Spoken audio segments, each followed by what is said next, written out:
অনতিবিলম্বে এই সপ্তাহের মধ্যে একটি সন্ত্রাসী সংগঠন ঘোষণা করে বেআইনি ঘোষণা করতে হবে, নিষিদ্ধ করতে হবে। বাংলাদেশে গত 16 বছরে যত সন্ত্রাসী কর্মকাণ্ড ঘটেছে তার জন্য একতরফাভাবে বাংলাদেশ ছাত্রলীগ দায়ী। আর এই যে ছাত্র জনতার বিপ্লবে হাজার হাজার ছেলে মেয়েকে হত্যা করা হয়েছে, আবু সাইদকে হত্যা করা হয়েছে, মুগ্ধকে হত্যা করা হয়েছে, এই হত্যাকারীর মধ্যে পুলিশ ছিল এবং ছাত্রলীগের গুন্ডা বাহিনী ছিল। কাজেই ছাত্রলীগকে আমরা এই অনুষ্ঠান থেকে, আমার দেশ পরিবারের পক্ষ থেকে এবং সাংবাদিক সমাজের পক্ষ থেকে এই সরকারকে আমরা 7 দিনের আলটিমেটাম দিচ্ছি। 7 দিনের মধ্যে ছাত্রলীগকে সন্ত্রাসী সংগঠন করে নিষিদ্ধ ঘোষণা করতে হবে, অন্যথায় আমি সাংবাদিক সমাজকে মাঠের সাথে নিয়ে আমরা রাজপথে আন্দোলন শুরু করব এই অ্যাকশন নেওয়ার জন্য।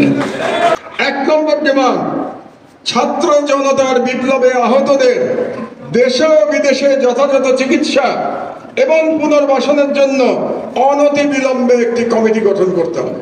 তোকে শহীদ আবু সাইদ সেতু নামকরণ করতে হবে, যাতে করে যুগের পর যুগ, শতাব্দীর পর শতাব্দী মানুষ যখন যমুনা ব্রিজ দিয়ে পার হবে তারা শহীদ আবু সাইদকে দেখতে পাবে। আর আবু সাইদের সেই প্রসারিত হাতে তার সেই শাহাদাত গ্রহণ বাংলাদেশের তরুণ সমাজকে শত শত বছর ধরে অনুপ্রাণিত করবে।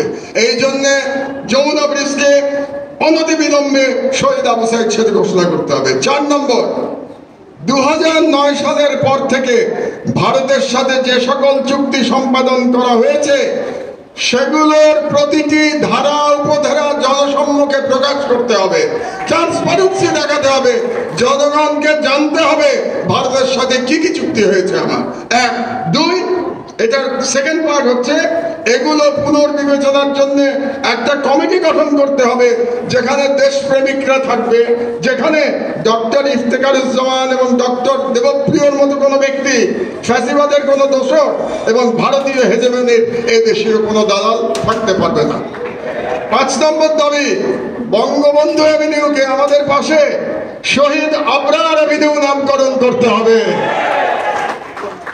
কারণ আপনাদের বুঝতে হবে এই ছাত্র জনতার বিপ্লব শুরু হয়েছে শহীদ আবরারের শাহাদাতের মধ্য দিয়ে। এই ছাত্র জনতার ইন্ডিয়ান হেজেমনি বিরোধী বিপ্লব শুরু হয়েছে। এই বিপ্লবের জন্য তার নাম বঙ্গবন্ধু অ্যাভিনিউ থাকতে পারবে না, এখানে এটা শহীদ আবরার অ্যাভিনিউ করতে হবে। আর শেখ মুজিবুর রহমানকে মনে রাখতে হবে আপনাদেরকে, আপনারা যারা শেখ মুজিবুর রহমান সম্পর্কে এক ধরনের সফটনেস আপনাদের মধ্যে আছে, আপনাদের মনে রাখতে হবে শেখ মুজিবুর রহমান স্বাধীন বাংলাদেশের প্রথম স্বৈরাচারী নেতা এবং শেখ মুজিবুর রহমান ফ্যাসিস্ট শেখ হাসিনার ফ্যাসিবাদের আইকন। একটা ফ্যাসিবাদ উত্তর বাংলাদেশে কোন ফ্যাসিবাদের আইকনের নামে কোন স্থাপনা থাকতে পারবে না। পরিষ্কার কথা আমাদের, শেখ মুজিবুর রহমানকে আমরা ফ্যাসিবাদের আইকন হিসেবেই দেখি এবং এর জন্য যদি কেউ দায়ী থাকে সে শেখ হাসিনা নিজে দায়ী, কারণ 16 বছর ধরে সে শেখ মুজিবকে সর্বত্র ফ্যাসিবাদের আইকন হিসেবে প্রতিষ্ঠিত করেছে। 6 নম্বর দাবি, ওয়ার্ল্ড হেলথ অর্গানাইজেশন থেকে ফ্যাসিস্ট হাসিনার কন্যা সাইমা ওয়াজেদ পুতুলের নমিনেশন অনতিবিলম্বে প্রত্যাহার করতে হবে। কারণ এই পুতুলকে নমিনেশন দেওয়া হয়েছিল জালিয়াতির মাধ্যমে প্রথমত, আর দ্বিতীয়ত অনেকে বলে থাকেন যে এটা তো ওয়ার্ল্ড হেলথ অর্গানাইজেশনের ব্যাপার, আমরা যদি নমিনেশন উইথড্র করি তাহলেও হয়তো তারা তার পদ থেকে সরাবে না। কিন্তু সেটা ভিন্ন প্রসঙ্গ। ওয়ার্ল্ড হেলথ অর্গানাইজেশন সরাবে কি সরাবে না এটা তাদের ব্যাপার, কিন্তু আপনি সরকার, এই বিপ্লবোত্তর ডক্টর ইউনূসের সরকার, আপনাকে সিগন্যাল দিতে হবে, মেসেজ দিতে হবে।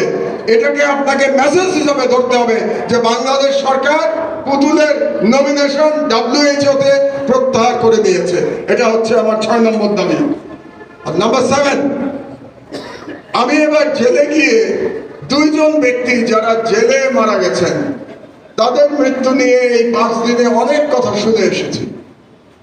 বিগত ফ্যাসিবাদী সরকারের আমলে তারা মৃত্যুবরণ করেছেন, কিন্তু আমাকে জেল থেকে যেটা বলা হয়েছে 2 জনকেই হত্যা করা হয়েছে।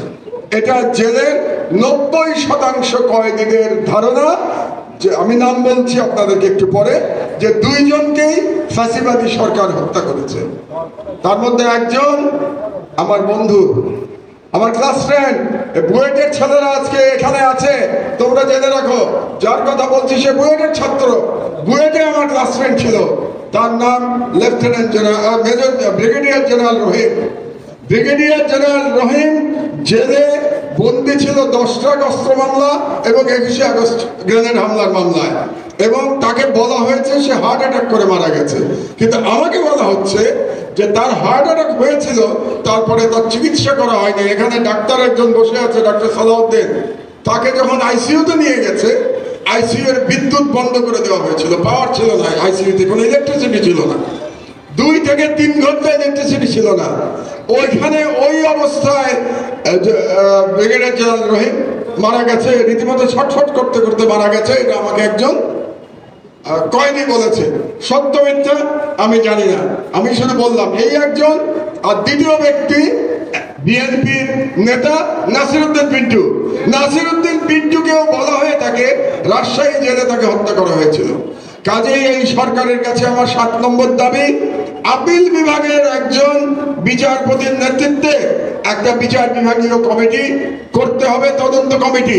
সেই কমিটির দায়িত্ব হবে সমস্ত কাগজপত্র পর্যালোচনা করে ব্রিগেডিয়ার জেনারেল আমার বন্ধু ব্রিগেডিয়ার জেনারেল রহিম এবং আমার ছোট ভাই নাসিরউদ্দিন পিন্টু তাদের মৃত্যুর তদন্ত করা। এই 7টি দাবি আজকে আপনাদের এই অনুষ্ঠান থেকে জনগণের পক্ষ থেকে আমি সরকারের কাছে বললাম। আমরা এই সরকারকে কিন্তু সহযোগিতা করতে চাই, আমি বারে বারে বলছি, কারণটাও বলেছি।